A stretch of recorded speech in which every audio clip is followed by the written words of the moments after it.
لها ما كسبت وعليها ما اكتسبت ربنا لا تؤاخذنا إن نسينا وأخطأنا ربنا لا تحمل علينا إصرا كما حملته على الذين من قبلنا ربنا ولا تحملنا ما لا طاقة لنا به واعف عنا واغفر لنا وارحمنا أنت مولانا فانصرنا على القوم الكافرين.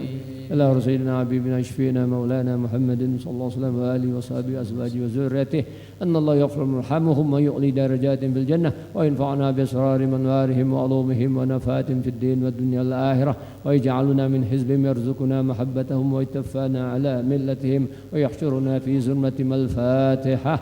أعوذ بالله من الشيطان الرجيم بسم الله الرحمن الرحيم الحمد لله رب العالمين الرحمن الرحيم مالك يوم الدين إياك نعبد وإياك نستعين اهدنا الصراط المستقيم صراط الذين أنعمت عليهم المغضوب عليهم ولا الضالين. إلى رسينا سلطان الأولياء شيخ عبد القادر الجيلاني قدس العزيز لحضرة بك المقدم محمد بن علي بعلي رضي الله عنه وسوله مغفروهم أن الله يغفر مرحمهم ويؤلي درجات في الجنة وينفعنا بأسرارهم وأنوارهم وعلومهم ونفات في الدين والدنيا والآخرة. الفاتحة.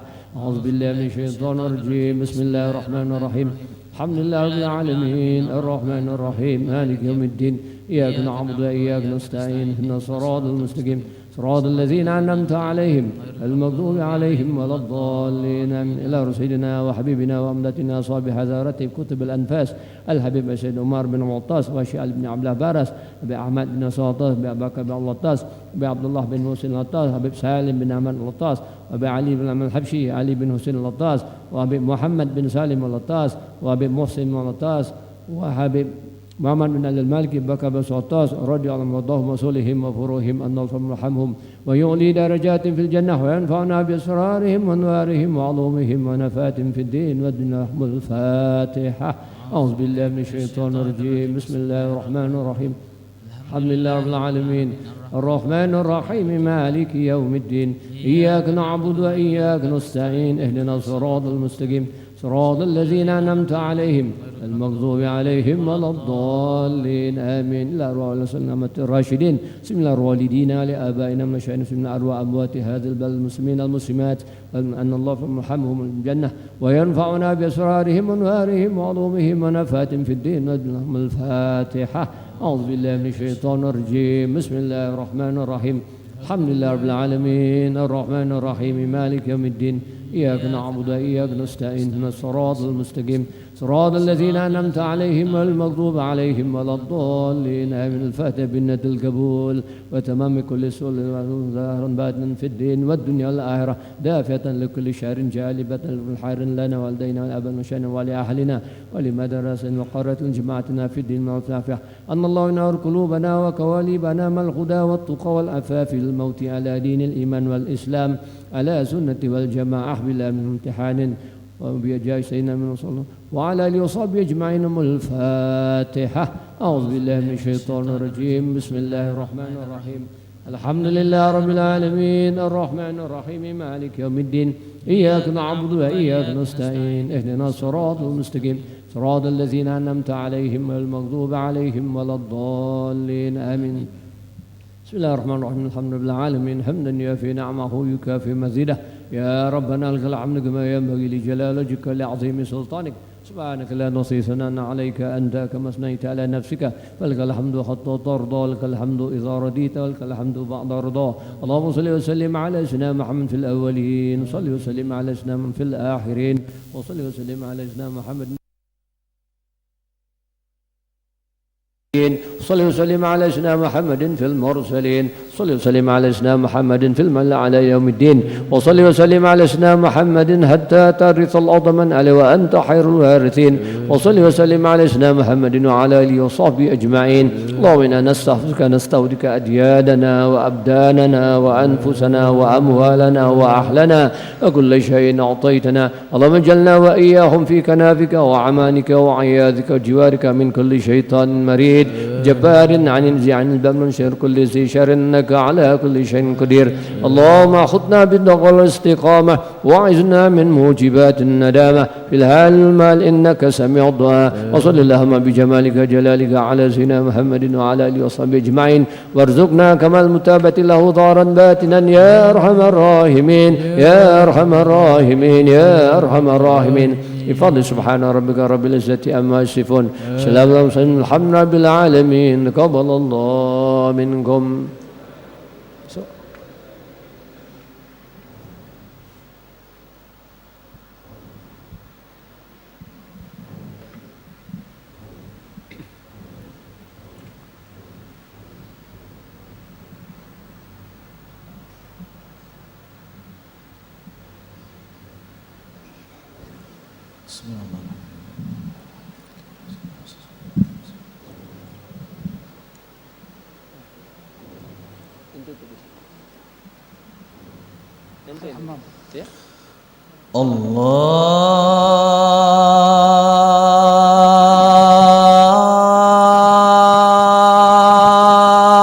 Allahu Akbar.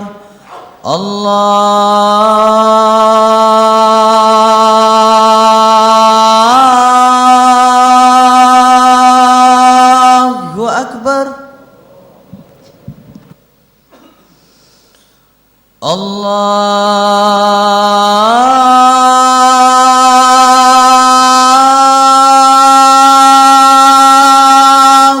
Akbar.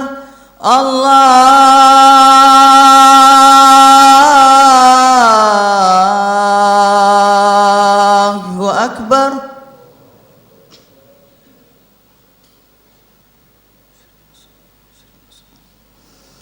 Ashhadu an la ilaha illallah.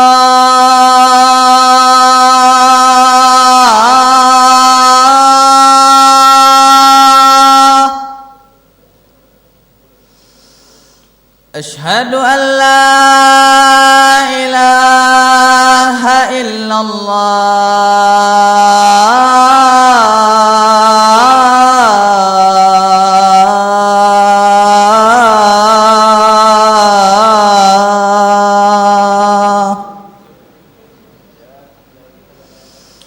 Ashhadu anna Muhammadar Rasulullah.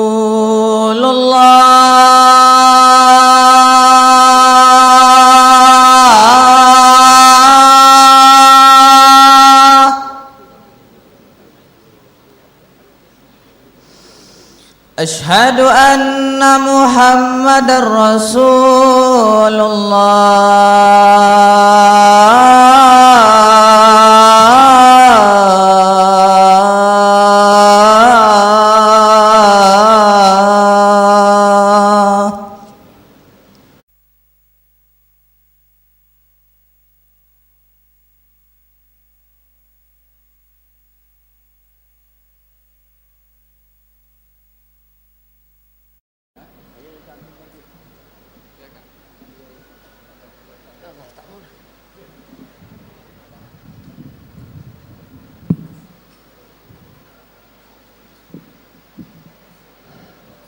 Assalamualaikum warahmatullahi wabarakatuh. Bismillahirrahmanirrahim. Alhamdulillah rabbil alamin. Wassalatu wassalamu ala asyrafil anbiya wal mursalin Sayyidina Muhammadin wa ala alihi wa sahbihi ajma'in. Amma ba'du, fadilatul habaib wal ulama wal asatiz, para habaib, para kiai, para ustaz, para hadirin hadirat, tetamu Sayyidina Rasulullah sallallahu alaihi wasallam.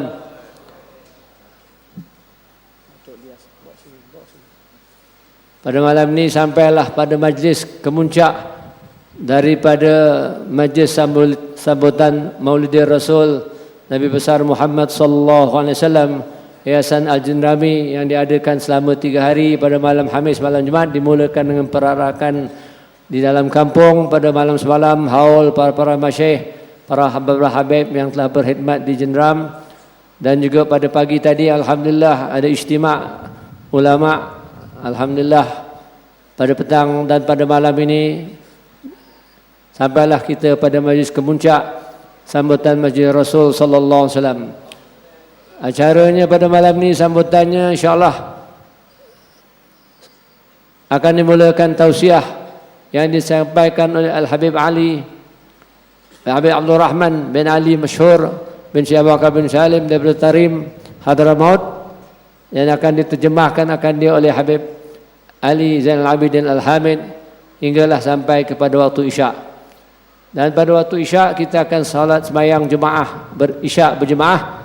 Jadi kita minta jemaah-jemaah yang ada jangan ke depan, nanti tak boleh sembahyang. Sempit ya. Insya-Allah lepas sembahyang Isyak kita bolehlah. Dah tak ada saf sembahyang, kita boleh rapat-rapat sikit. Tapi kalau sekarang kita rapatkan sembahyang Isyak, kita tak boleh. Jadi kita ya telah insya-Allah sampai waktu Isyak lebih kurang jam 8.45 8.35 insya-Allah kita akan azan Isyak dan terus sembahyang Isyak berjemaah. Setelah itu insya-Allah bolehlah jemaah-jemaah yang di belakang tu ke depan sikit untuk memenuhi ruang-ruang saf yang kosong. Jadi minta mohon kerjasama.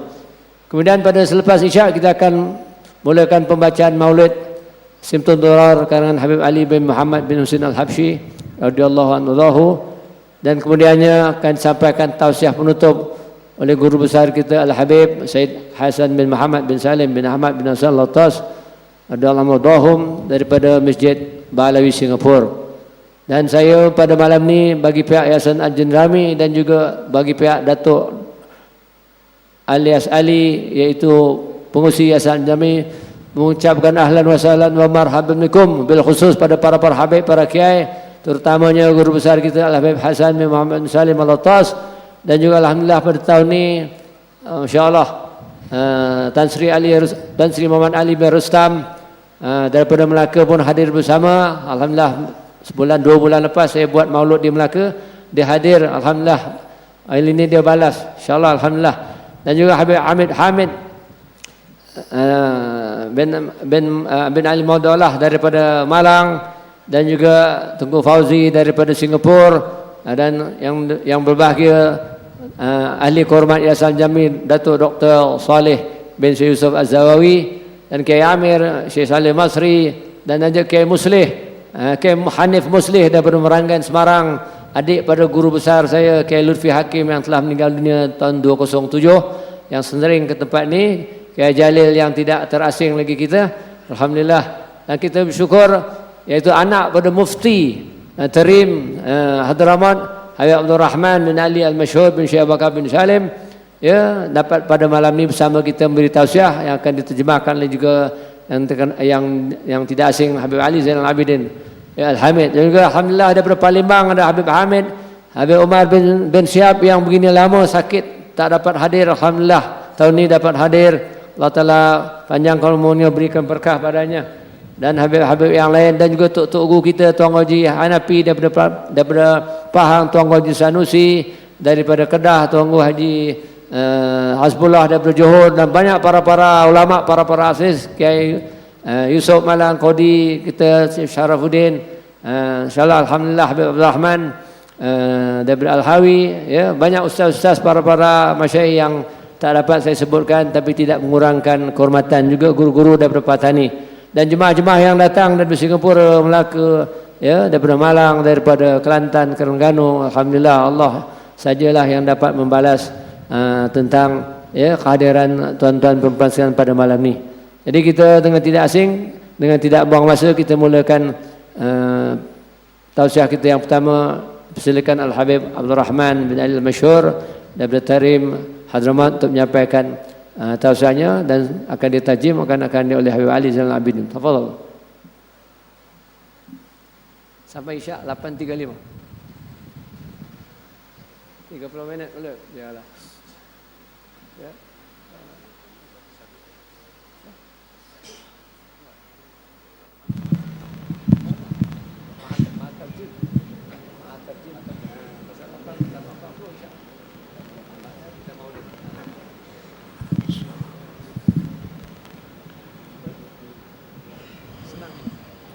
Assalamualaikum warahmatullahi wabarakatuh.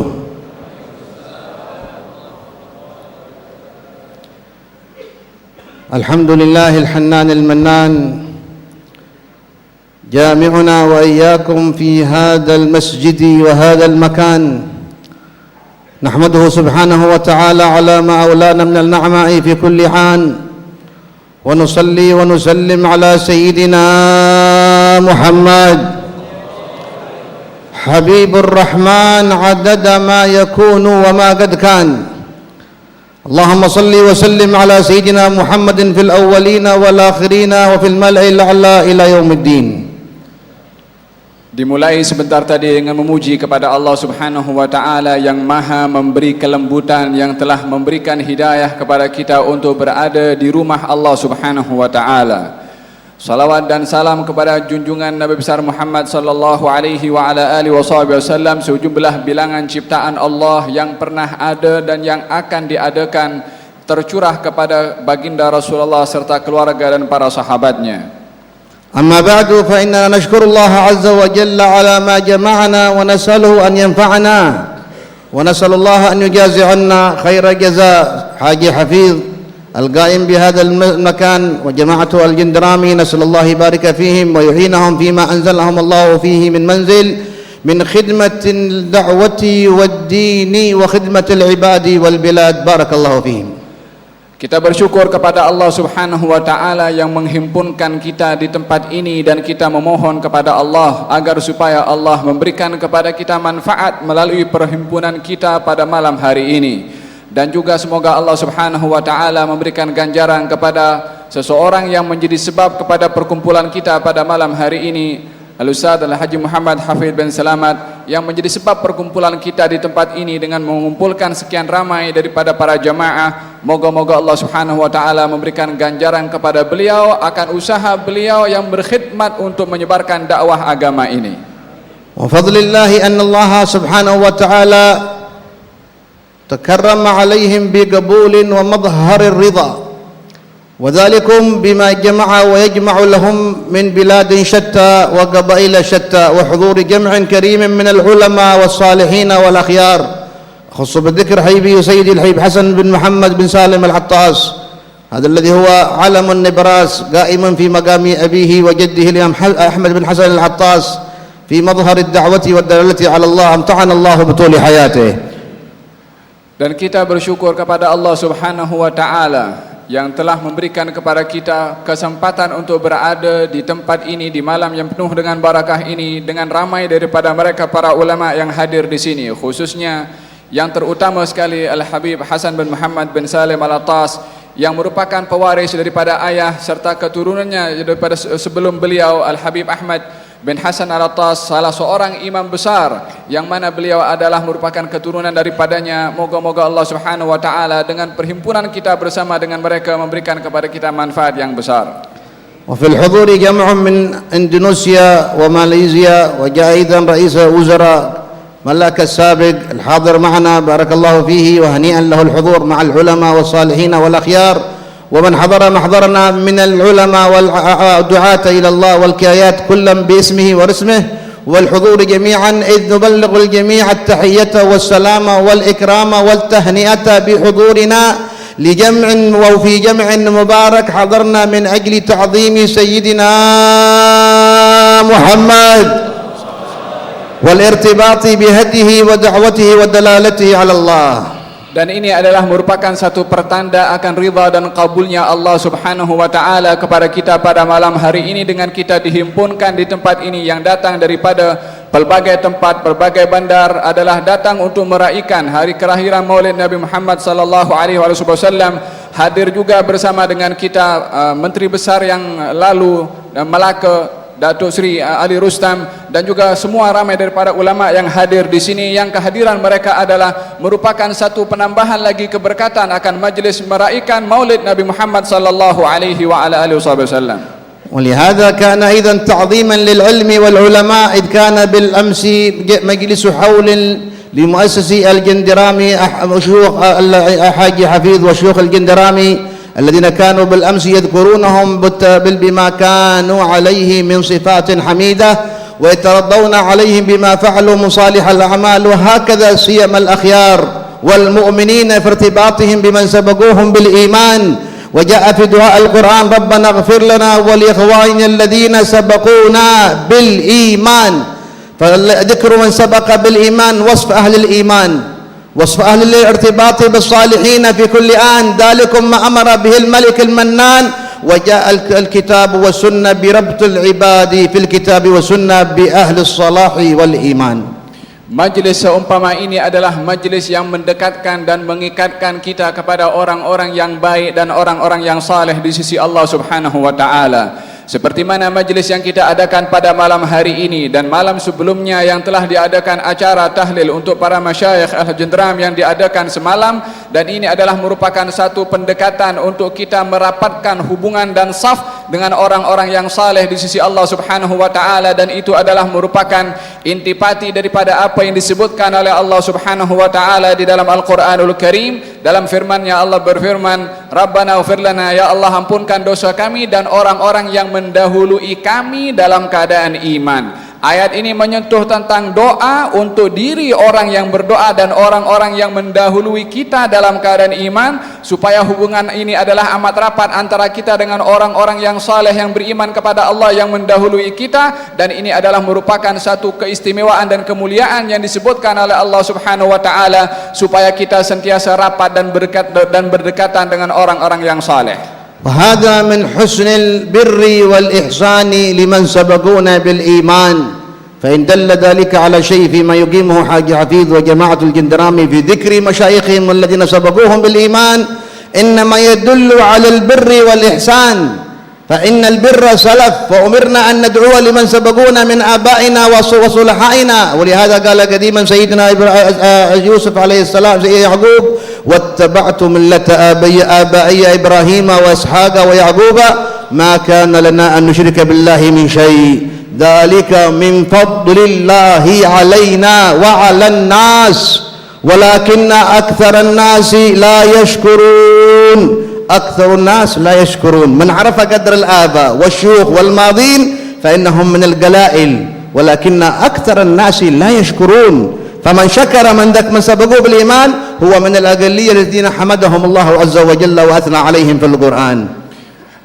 Apa yang dilakukan daripada mengingati para pendahulu kita daripada para masyayikh adalah merupakan satu tindakan bakti kita kepada orang-orang yang mendahului kita. Apa yang dilakukan semalam daripada bacaan dan mengingati dan menghadiahkan kepada para masyayikh yang mendahului kita adalah tanda bakti seseorang kepada yang mendahului kita, dan itu adalah perkara yang memang, maka perkara itu adalah kalau menunjukkan sesuatu yang baik, maka sesungguhnya kebaikan itulah yang didapat oleh orang yang melakukan dengan menunjukkan baktinya kepada orang-orang yang mendahului kita. Demikian di dalam Al-Qur'anul Karim Allah Subhanahu wa taala menyebutkan tentang kisah Nabi Yaqub alaihi salam ketika berdoa kepada Allah Subhanahu, ketika berkata kepada Allah Subhanahu wa taala dalam firman-Nya adalah kami, yakni Yaqub, mengikuti generasi dan jalan pendahului kami daripada ayah-ayah kami, daripada Ishak dan juga Ibrahim.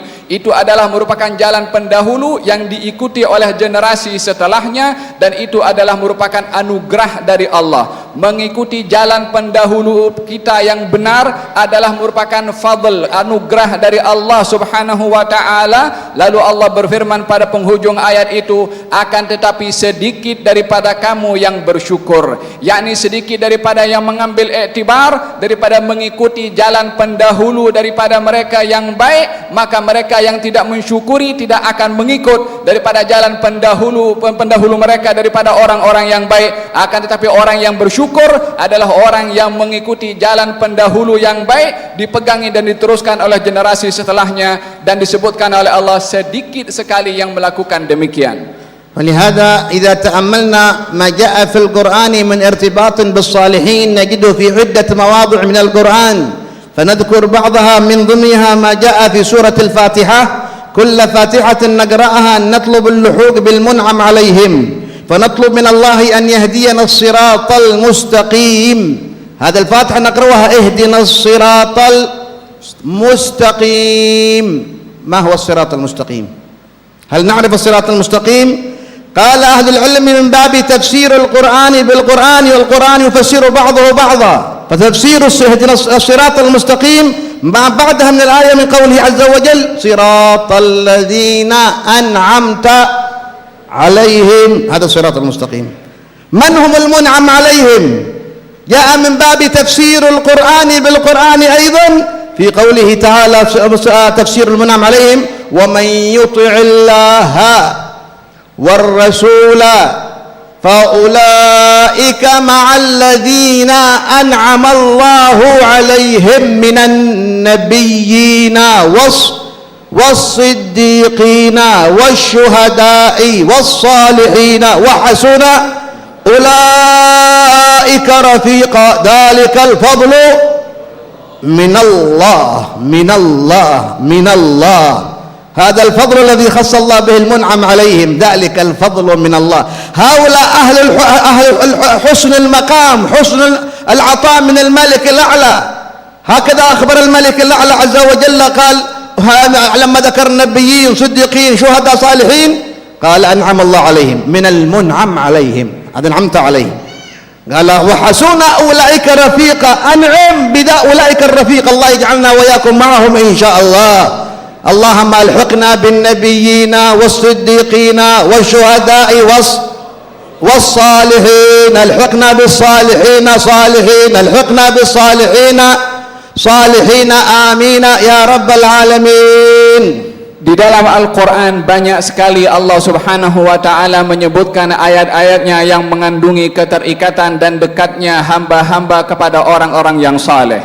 Digalakkan setiap hamba untuk mendekatkan diri kepada orang-orang yang saleh. Banyak sekali ayat yang menyebutkan tentang perkara yang sedemikian. Di antaranya adalah apa yang disebutkan dalam surat Al-Fatihah. Ketika seseorang berdoa kepada Allah subhanahu wa ta'ala memohon hidayah, Allah berfirman dalam surat Al-Fatihah, ihdinas siratal mustaqim, ya Allah berikan kepada kami hidayah, yakni jalan kepada jalan yang lurus. Maka di antara apa yang menjadi konsep di dalam Al-Quran untuk menjelaskan makna sesetengah ayat akan dijelaskan juga oleh ayat yang lain oleh Allah subhanahu wa ta'ala. Allah menjelaskan tentang tafsir siratal mustaqim pada ayat setelahnya, yaitu siratal ladzina an'amta alaihim, jalan orang-orang yang engkau wahai Allah beri nikmat kepada mereka. Ini adalah jalan siratal mustaqim, adalah jalan orang-orang yang diberi nikmat oleh Allah subhanahu wa ta'ala. Dan juga dijelaskan kembali oleh Allah siapakah mereka yang diberi nikmat oleh Allah, sehingga kita dapat mengenali dengan mereka dan tahu jalan yang kita lalui itu adalah jalan siratal mustaqim dan jalan yang benar. Allah subhanahu wa ta'ala menafsirkan kembali maksud daripada orang-orang yang diberi nikmat adalah dalam ayat yang lain. Allah subhanahu wa ta'ala berfirman, wa man yuti'illaha war rasula, dan barang siapa yang taat kepada Allah dan Rasulnya, faulaika ma'al ladzina an'amallahu alaihim, maka mereka yang taat kepada Allah dan Rasulnya, maka mereka akan dibersamakan bersama dengan orang-orang yang diberi nikmat oleh Allah subhanahu wa ta'ala minan nabiyyin, yaitu daripada para anbiya, wasiddiqin, para siddiqin, dan juga para syuhada, dan juga para salihin. Wa hasuna ulaika rafiqa, sungguh bertuah mereka itu dalam kebersamaan mereka bersama dengan orang-orang yang mulia. Ditunjukkan oleh Allah orang yang bersama dengan orang-orang yang mulia, tahniah bagi kamu, karena kamu bersama dengan orang-orang yang mulia. Maka Allah subhanahu wa ta'ala lebih lagi, sudahlah Allah mengucapkan tahniah kepada orang yang bersama dengan orang-orang yang mulia. Allah tambahkan lagi, dzalikal fadlu minallah, itu adalah anugerah dari Allah subhanahu wa ta'ala. Orang yang bersama dengan orang-orang yang saleh diucapkan tahniah oleh Allah. Lebih daripada itu ditambahi anugerah dari Allah subhanahu wa ta'ala karena mereka rapat dengan orang-orang yang saleh. Ini adalah satu kedudukan yang tinggi di sisi Allah subhanahu wa ta'ala. Moga-moga kita termasuk daripada golongan orang-orang yang rapat dan dekat dengan orang-orang yang saleh untuk mendapatkan tahniah daripada Allah dan juga anugerah dari Allah. ولهذا نذكر ثلاثة من الأنبياء في القرآن طلب اللحوق بالصالحين. سيدنا يوسف، سيدنا إبراهيم، سيدنا سليمان عليهما وعلى نبينا أفضل الصلاة والسلام. صلوا على محمد هؤلاء الأنبياء طلبوا اللحوق بالصالحين بنص القرآن، فقد ذكر سيد يوسف في سورة يوسف ما أخبر الله عنه حينما حصل له من الابتلاء بعد ما أن رأى في منامه رؤياه التي أخبر بها أباه، قال يا أبت إني رأيت 11 كوكبا والشمس والقمر رأيتهم لي ساجدين، قال يا بني لا تقصص رؤياك على أخوتك فيكيد لك كيدا إن شيطان الإنسان عدو مبين. وهكذا مرت السورة بما فيها القصة بما فيها مرت مراحل أن باع أخوة يوسف أخوهم يوسف وشروه بثمن بخس دراهم معدودة وكانوا فيه من الزاهدين. أخيرا جاء إخوته الذي بالأمس باعوه فإذا بهم عرفهم وهم له منكرون. مرت المرحلة، القصة تطول لكن لنا مقصد في القصة في آخرها. أخيرا جاء أخوة يوسف وأباه وأمه تفسيرا لرؤياه، فلما دخلوا عليه خروا له سجدا، قال يا أبت هذا تأويل رؤياي من قبل قد جعلها ربي حقا وقد أحسن بي إذا أخرجني من السجن وجاء بكم من البدو من بعد أن نزغ الشيطان بيني وبين إخوتي إن ربي لطيف لما يشاء إنه هو العليم الحكيم. ربي من دعا ربه سيدنا يوسف. ماذا تقول يا يوسف؟ ماذا تريد من ربك؟ ما دعاؤك يا يوسف يا عليك على النبي أفضل الصلاة وأزكى التسليم؟ قال ربي قد آتيتني من الملك، ذكر نعمة الله عليك، أنا وزيرا لعزيز مصر، ربي قد آتيتني من الملك وعلمتني من تأويل الأحاديث، علمتني من لدنك علما. أثنى على الله بما هو قال فاطر السماوات والأرض، هل لك طلب من ربك؟ قال نعم. بعدما أثنى على الله قال توفني مسلما وألحقني توفني مسلما وألحقني بالصالحين وألحقني بالصالحين. يوسف يطلب اللحوق بالصالحين. Di dalam Al-Quranul Karim Allah subhanahu wa ta'ala menyebutkan kisah para anbiya yang meminta kepada Allah agar supaya bersama dengan orang-orang yang saleh walaupun mereka adalah kalangan para nabi dan rasul. Di antara mereka yang meminta kepada Allah agar supaya dianugerahi kebersamaan bersama dengan orang-orang yang saleh adalah yang pertama Nabi Yusuf, yang kedua adalah Nabi Ibrahim, dan yang ketiga adalah Nabi Sulaiman. Allah subhanahu wa ta'ala mengkisahkan dalam Al-Quranul Karim tentang kisah Nabi Yusuf yang diceritakan oleh Allah permulaan kisahnya dengan mimpi melihat daripada 11 planet dan juga matahari serta bulan sujud kepada Nabi Yusuf. Ketika diceritakan oleh perkara itu kepada ayahnya Nabi Ya'qub, Nabi Ya'qub menasihatkan kepada Yusuf untuk tidak menceritakan mimpi itu kepada saudara-saudaranya yang mungkin akan cemburu dan melakukan perkara yang tidak baik yang memudaratkan kepada Nabi Yusuf alaihi salam. Kisah itu panjang lebar diceritakan sehingga sampai kepada peringkat Nabi Yusuf yang dijadikan hamba sahaya dijual dengan harga yang begitu murah, sehingga dengan kejadian-kejadian yang terjadi kepadanya daripada seorang hamba dan juga pada akhirnya menjadi dewasa dan diangkat menjadi nabi dan masuk penjara, beberapa perkara yang dilalui oleh Nabi Yusuf dalam perjalanannya sehingga Nabi Yusuf diangkat oleh Allah Subhanahu wa taala untuk menjadi raja di Mesir. Dan pada penghujungnya saudara-saudara Nabi Yusuf datang kepada Nabi Yusuf bersama dengan Nabi Ya'qub dan juga istrinya. Lalu kemudian ketika nampak dan sedar kalau raja yang dihadapi itu adalah Yusuf, maka mereka semuanya sujud kepada Nabi Yusuf. Takwilnya daripada mimpi yang pernah dilihat pada usianya yang masih kanak-kanak, 11 planet dan juga matahari serta bulan sujud, maka kesemuanya adik-beradik Nabi Yusuf 11 orang termasuk juga ayahnya Nabi Ya'qub dan istrinya yang sujud sebagai kenyataan daripada mimpi atau takwil daripada mimpi yang dilihat oleh Nabi Yusuf pada ketika dahulu. Maka diangkat keduanya oleh Nabi Yusuf. Kemudian Nabi Yusuf berkata kepada Allah Subhanahu wa ta'ala dalam doanya setelah Allah Subhanahu wa ta'ala mengembalikan orang tuanya dan juga saudara-saudara Nabi Yusuf yang awalnya hasad dengki, yang pada akhirnya mereka memohon maaf kepada Nabi Yusuf alaihi salam. Maka Nabi Yusuf berdoa kepada Allah Subhanahu wa ta'ala, wahai Allah, kata Nabi Yusuf, apakah yang diminta oleh Nabi Yusuf setelah diberikan anugerah yang begitu luar biasa oleh Allah Subhanahu wa ta'ala? Lihatlah permohonan yang begitu indah. Kata Nabi Yusuf mengatakan kepada Allah, wahai Allah, engkau telah berikan kepada aku kerajaan dan juga kekuasaan, dan setelah berlaku kepada aku perkara yang telah menjauhkan hubunganku dengan saudara-saudara aku setelah syaitan, mengganggu aku dan mengganggu saudara-saudara aku untuk mengacau, menyakiti kepada aku, dan akan tetapi semuanya telah dihimpunkan balik oleh Allah Subhanahu wa taala, dan engkau telah mendatangkan untuk aku kedua orang tuaku. Maka kata Nabi Yusuf, terakhir yang diminta, Fatirus samawati wal ard, memuji balik kepada Allah, engkau adalah yang menciptakan langit dan juga bumi. Tawaffani musliman walhiqni bissalihin. Ya Allah, aku mohon kepada engkau agar supaya engkau matikan aku dalam keadaan Islam, dan himpunkanlah aku bersama dengan orang-orang yang saleh. Permintaan terakhir yang diminta oleh Nabi Yusuf adalah meminta agar supaya diberikan kebersamaan oleh Allah bersama dengan orang-orang yang saleh. Tentunya tidak diminta permintaan itu kecuali nilainya amat agung di sisi Allah Subhanahu wa taala. وهكذا جاء عن سيدنا إبراهيم في قوله تعالى الذي خلقني فهو يهدين والذي يطعمني ويسقين وإذا مرضت فهو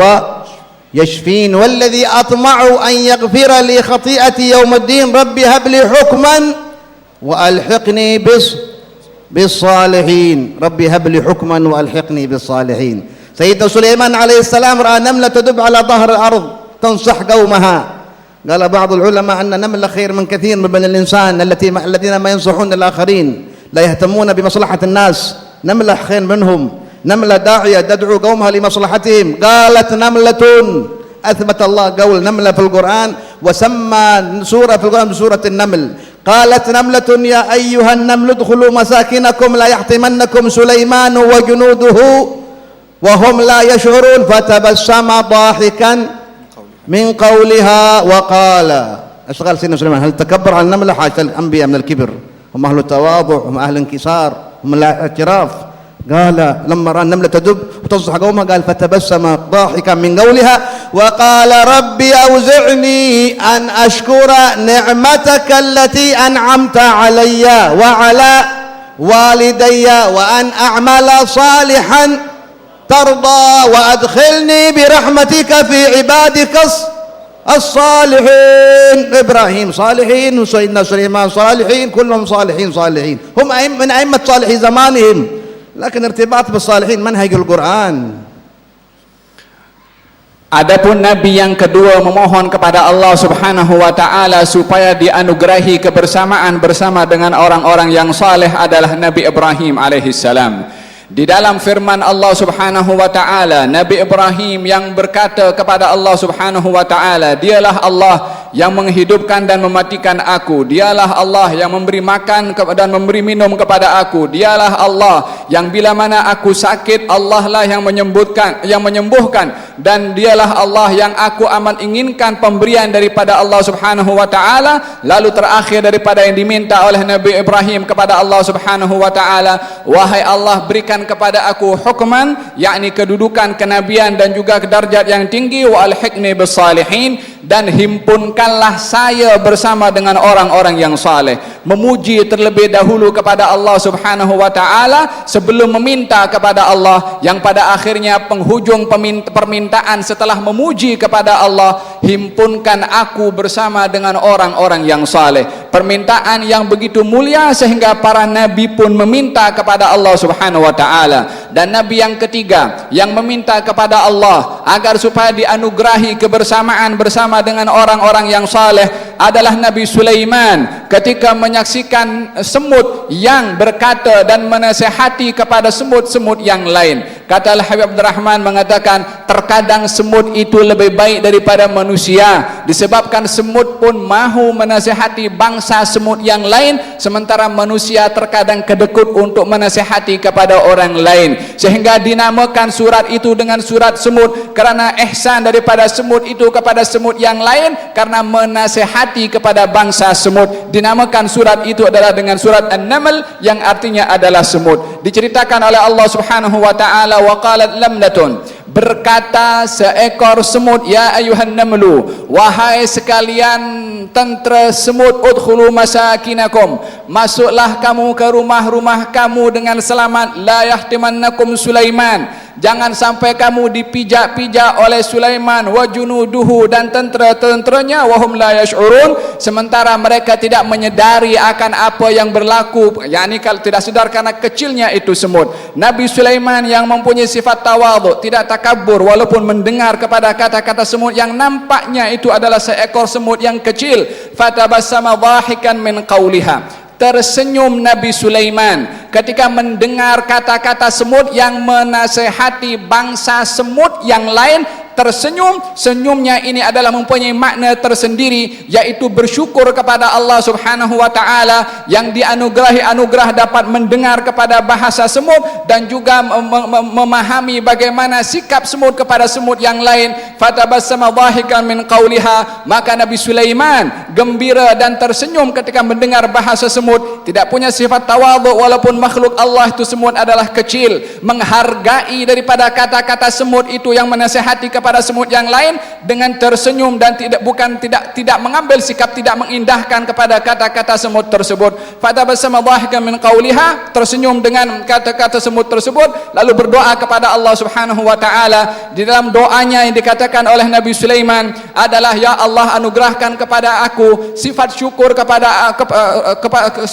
kepada Engkau atas anugerah yang Engkau berikan kepada aku dan juga kepada kedua orang tuaku, dan agar supaya aku dapat beramal dengan amal yang saleh, matikan aku dalam keadaan Islam dan juga himpunkanlah aku bersama dengan orang-orang yang saleh. Ini adalah permintaan juga daripada Nabi Sulaiman dan juga nabi-nabi yang lain, walaupun mereka adalah orang-orang yang saleh, mereka adalah orang-orang yang mulia, tetap meminta kepada Allah Subhanahu wa taala agar supaya dianugerahi kebersamaan bersama dengan orang-orang yang saleh, walaupun mereka adalah orang-orang yang saleh. Wa hadha imamuhum وسيدهم وقائد الغر المحجلين سيدنا محمد سيد المتواضعين إمام الأنبياء والمرسلين قائد الغر المحجلين إلى جنات النعيم. صلوا على محمد. يدعو بدعاء الكل منا يحفظه، وهو كما ذكر العلماء يسمى بقنوت الشافعية، دعاء وارد عن سيد الحسن بن علي بن أبي طالب. ما دعاء القنوت الكل يحفظه. ماذا يقول رسول الله؟ صلوا على محمد. يطلب من الله هداية وعافية وولاية، لم يطلبها مستقلا. قال سيد الحبيب عمر بن حفيظ حفظه الله: لو طلبها رسول الله مستقلا لكان أحق بها، لأنه سيدهم عليه الصلاة والسلام، لكن طلبها مربوطة في من قبله. فقال في دعائه الذي نحفظه كلنا ونقوله الآن مرة: اللهم اهدني، أو اللهم اهدنا في من هديت، اللهم اهدنا في من هديت. قال الحين العمر في من، ايش معنى في من؟ لو قال اللهم اهدني وعافني وتولني كان حق بها حبيب الرحمن سيدنا محمد، لكن طلبها في من هداهم الله قبله، وطلب عافية في من عافاهم الله قبله، وطلب من الله ولاية في من والاهم الله قبله. فقال اللهم اهدني في من هديت وعافني في من عافيت. في من ايش معنى في من؟ وتولني في من توليت. في من ايش هذا معنى في من؟ فاهم في من؟ ما فاهم في من؟ ترجم سيد علي زي العابدين. في من أي مع من والاهم الله، مع من هداهم الله، مع من عافاهم الله.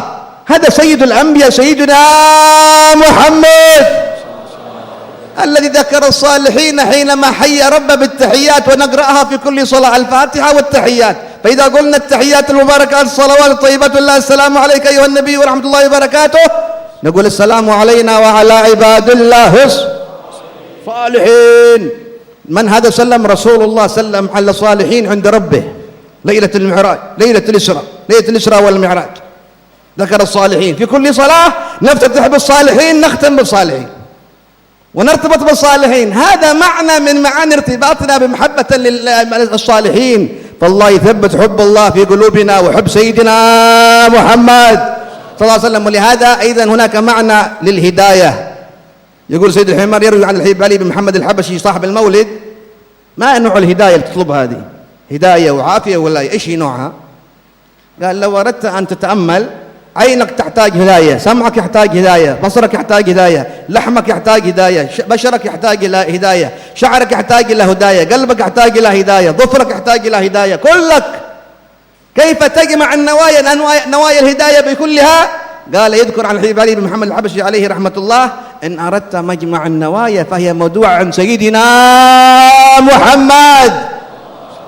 الهداية اللي طلبها رسول الله اربطها بحبيب الرحمن سيدنا محمد. العافية ما نوعها؟ العافية اللي طلبها رسول الله. الولاية ما نوعها؟ الولاية اللي طلبها رسول الله سيدنا محمد. فلعل الله يكرمنا إن شاء الله بهداية وولاية وعافية وبركة وصحة وارتباط بالصالحين ومحبة الصالحين. قال الشافعي: يحب الصالحين ولست منهم لعلي أن أنال بهم شفاعة، وأكره من بضاعته المعاصي حماء، وإن كنا سويا في البضاعة. أجابه الإمام أحمد: تحب الصالحين وأنت منهم. محب القوم يلحق بالجماعة وتكره من بضاعته المعاصي حماك الله من تلك البضاعة. اللهم ألحقنا بالصالحين، اللهم ألحقنا بالصالحين، اللهم ألحقنا بالصالحين. Bila mana disebutkan sebentar tadi tentang 3 para anbiya yang memohon kepada Allah Subhanahu wa taala untuk dianugerahi kebersamaan bersama dengan orang-orang yang saleh, maka insan yang lebih mulia daripada mereka pun juga seseorang yang merupakan penghulu kepada sifat tawadhu. Nabi Muhammad sallallahu alaihi wa ala alihi wa sahbihi wasallam pun juga meminta kebersamaan bersama dengan orang-orang yang saleh, walaupun beliau adalah penghulu kepada mereka orang-orang yang baik dan orang-orang yang saleh. Di dalam doanya yang setiap kita menghafalnya, yang doa itu diajarkan oleh beliau kepada Sayyidina Ali bin Abi Thalib, doa yang sentiasa dibaca di dalam qunut, baginda Rasulullah sallallahu alaihi wa ala alihi wasallam meminta hidayah, meminta afiah dan juga meminta wilayah di dalam doa tersebut. Akan tetapi bukan sembarang hidayah dan juga afiah serta wilayah yang diminta dan dipohonkan oleh baginda Rasulullah sallallahu alaihi wa ala alihi wasallam, hidayah yang khusus, afiah yang khusus dan juga wilayah yang khusus. Di antara yang diperkatakan oleh baginda Rasulullah adalah: Allahumma hdini fiman hadait. Ya Allah, berikan kepada aku hidayah di dalam bersama dengan orang-orang yang memberikan hidayah, yang orang-orang yang engkau beri hidayah. Berikan kepada wa'afini fiman afait, berikan kepada aku afiah bersama dengan orang-orang yang engkau wahai Allah beri kepada mereka afiah. Wa tawallani fiman tawallait, berikan kepada aku wilayah bersama dengan orang-orang yang engkau wahai Allah beri wilayah kepada mereka. Kalau ingin berbicara tentang wilayah, tentang afiah dan tentang hidayah, maka orang yang paling mendapatkan wilayah serta afiah serta hidayah adalah Nabi Muhammad sallallahu alaihi wa ala alihi wasallam, lebih daripada yang lain,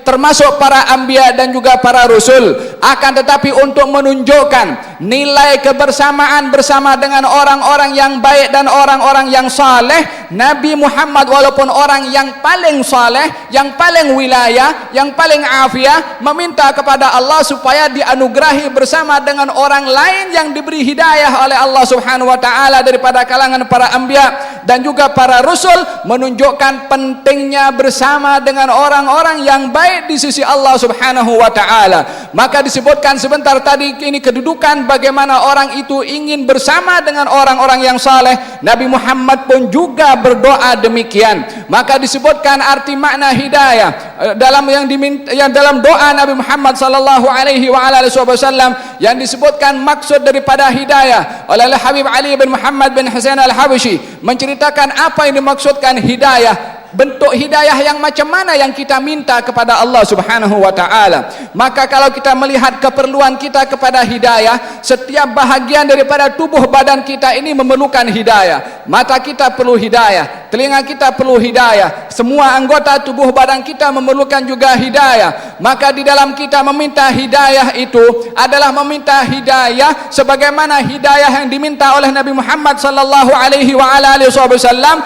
karena yang diminta adalah merangkumi kepada segala hidayah yang diketahui oleh baginda Rasulullah, dan itu adalah lebih jauh dan lebih luas apa yang diketahui oleh Nabi Muhammad sallallahu alaihi wa ala alihi wasallam tentang hidayah yang diminta. Dan kita meminta hidayah hidayah seperti hidayah yang diminta oleh Rasulullah, dan meminta afiah seperti afiah yang diminta oleh Rasulullah, yang tentunya apa yang kita paham tentang afiah adalah jauh lebih kecil berbandingkan dengan apa yang dimaksudkan afiah oleh Nabi Muhammad sallallahu alaihi wasallam. Dan juga bila mana meminta wilayah adalah meminta wilayah seperti yang diminta oleh Nabi Muhammad sallallahu alaihi wasallam, maka dia akan mendapatkan ketiga-tiga perkara ini sesuai dengan apa yang diminta oleh baginda Rasulullah. Itu adalah merupakan pemberian yang terbesar diberikan oleh Allah Subhanahu wa taala. Demikian baginda Rasulullah yang juga meminta, dan juga generasi setelah baginda Rasulullah sallallahu alaihi wasallam meminta kebersamaan bersama dengan orang-orang yang saleh. Al-Imam Syafi'i pernah mengatakan, saya ini suka kepada orang-orang yang saleh walaupun saya bukan termasuk daripada mereka. Tawadhu'nya Imam Syafi'i ketika diperdengarkan bait syair Imam Syafi'i kepada Imam Ahmad ibn Hanbal, Imam Ahmad menjawab, saya suka kepada orang-orang yang saleh, dan kamu wahai Syafi'i adalah termasuk daripada orang-orang yang saleh. Dibalik ataupun dijelaskan oleh Imam Ahmad yang mengatakan kepada Imam Syafi'i kalau beliau adalah orang-orang yang saleh. Moga-moga Allah Subhanahu wa taala mendekatkan kita dan mengikat kita dalam hidup ini bersama dengan orang-orang yang saleh. ولهذا نختم كلمتنا بتوجه إلى الهادي أن يهدي، وإلى المعافي أن يعافي، وإلى المكرم أن يتكرم. حضور بجمع مبارك من العلماء والصالحين، وخصوصا بذكر حبيب حسن بن محمد العطاس، نجدهم يتوجهون إلى الله في شان صلاح المسلمين. كم حل بالمسلمين الآن من البلاء، كم من أنواع من البلايا، أصناف، ألوان، أشكال، حروب، مصائب. إخوان لكم في الشام، إخوان لكم في العراق، إخوان لكم في فلسطين، إخوان لكم في اليمن، إخوان لكم في مصر، إخوان لكم في تونس، إخوان لكم في ليبيا، إخوان لكم في إندونيسيا، إخوان في ماليزيا. ما حصل بالكارثة القريبة لإير آسيا، هذه مصيبة في السماء في الهواء. ما الذي حصل؟ ظهر الفساد في البر والبحر بما كسبت أيدي الناس. ما على الناس إلا أن يرجعوا إلى رب الناس. فالرجوع إلى الله أساس صلاح الأحوال كلها. ولهذا الله سبحانه وتعالى يقول وأن لو استقاموا على الطريقة لأسقيناهم ماء غدقا. فلذلك الآن التوجه حل بالمسلمين ما حل من المصائب والبلايا والشدائد والفتن. من لهم؟ نرجو من الله بهذه الجمعية المباركة، حضور من قبائل شتى، بلاد شتى. هذا جاء من اندونيسيا، وهذا من سنغافورة، وهذا من اليمن، وهذا من أماكن بعيدة في العالم كله. اندونيسيا، بلاد شتى. ما الذي جمعكم؟ جمعكم ذكر لا إله إلا الله محمد رسول الله. جمعكم سيدنا محمد، ألف بين قلوبهم. من الذي ألف؟ الله. من واصف التأليف هو سيدنا محمد. فالحمد لله. لهذا كنا قبل عامين حضرنا هذا المجمع، والآن حضرنا ما شاء الله جمع زيادة وتوسع ما شاء الله في المبنى. عن حاج حفيظ قال في زيادة في الإقبال، فرحنا بالإقبال. أتينا عمن وراءنا نبلغ التحايا والسلام حاج حفيظ وجماعته، عن سيد الوالد مفتي تريب حبيب عمر بن حفيظ مؤسس دار المصطفى، ومن وراءنا من علماء حضرهم يطلبون الدعاء. هناك الحبيب سالم بن عبد الله الشاطر، نسأل الله أن يمن عليه بالصحة والعافية والشفاء، وعلمائنا جميعا وصلحائنا الله يحب لهم البقاء فينا. ولهذا نختم توجهنا بدعاء وتوجه، وأيضا بالتعلق بالجناب النبوي بسيدنا محمد، كثرة الصلاة والسلام عليه عموما، وبخاصة ما جاء في الصلاة من أنواع الصيغ. هناك صيغة بلغتنا عن الحبيب علي بن حسن العطاس عليه رحمة الله صاحب المشهد، أمر بنشرها بين الناس، ونطلب فيها إجازة من الحبيب حسن بن محمد بن سالم أن يكرم الحاضرين بإجازة في هذه الصيغة بخصوصها، لأن الحبيب علي بنفسه أمر بأن تنشر بين الناس فيها لإذهاب للحزن والهم والغم عن الأمة. الأمة تحتاج هذا الدعاء. صيغة مباركة وهي لطيفة. اللهم صل على سيدنا محمد، اللهم صل عليه وسلم وأذهب حزن قلبي في الدنيا والآخرة وعلى آله وصحبه وسلم. صيغة لطيفة أمر أن تنشر بين الناس، وأيضا أن تقرأ لتجمع يومها لمن كان عنده همة بالتعلق بالصلاة على النبي 1000 مرة، وغيرها من الأيام من غير عدد. فنطلب من هذا الحبيب حسن أن يجيز الحضور، ونختم كلامنا هذا بالدعاء وتوجه، ونشكر كل من حضر، ونسامحنا على الإطالة، ولكننا نرجو من الله وصله. لعل وعسى أن يصلح الله حالنا وأحوال المسلمين. رأى بعض الصالحين النبي محمد عن قريب شكى له حال الأمة ما حصل بها من الحروب والفتن والمصائب، فأوصاه في المنام أن يأتي بهذا الدعاء الوارد عنه صلى الله عليه وسلم. ما هو الدعاء؟ أصلح الله أمور المسلمين صرف الله شر المذنبين. هذا دعاء وارد عن النبي في السنة، وذكره الإمام الحداد في راتب الإمام الحداد. فلهذا الآن نختم أيضا دعاءنا بالتوجه إلى الله بهذا الدعاء 10 مرات. أمره النبي محمد في الرؤيا المنامية، قال قل هذا الدعاء اللي قال اليوم 10 مرات. نحن نوصيكم بهذا الدعاء، قولوا التوجه إلى الله بصلاح حال المسلمين، أصلح الله أمور المسلمين صرف الله شر المؤذين. هذا الذي يحتاجه المسلمون اليوم. فنسأل الله القبول. بعد الترجمة نتوجه بالدعاء والحبيب حسن يجيز الحضور إن شاء الله. Maka kita berada di tempat ini ingin bersama-sama merayu kepada yang maha memberi hidayah agar memberi hidayah kepada kita. Merayu kepada Allah yang maha memberi afiah agar supaya menganugerahi afiah kepada kita. Dan memohon kepada yang maha mulia dan maha pemberi untuk memberi kepada kita, khususnya permohonan khusus kepada apa yang berlaku kepada kaum muslimin, yang berlaku di beberapa negara, termasuk di Syam, termasuk di beberapa negara Libya, dan termasuk beberapa tempat, dan baru-baru ini yang berlaku di negara Malaysia daripada banjir yang berlaku. Ini adalah merupakan bahagian daripada peringatan yang dihantarkan oleh Allah Subhanahu wa taala, yang mana peringatan itu adalah mengingatkan kepada kita agar supaya kita kembali kepada Allah Subhanahu wa taala. Zaharal fasadu fil barri wal bahri bima kasabat aydin nas. Berlaku kerosakan di daratan dan juga di lautan disebabkan oleh kerana perbuatan manusia, maka tiada lagi yang boleh dilakukan oleh manusia daripada perbuatan kerosakan yang dilakukan oleh mereka untuk memohon ampun kecuali kembali kepada Allah Subhanahu wa taala, Tuhan seluruh manusia, agar supaya Allah Subhanahu wa taala menjaga dan memelihara kepada kaum muslimin dan juga menyatukan kaum muslimin yang pernah disatukan oleh Allah Subhanahu wa taala dengan Nabi Muhammad sallallahu alaihi wa ala alihi wasallam,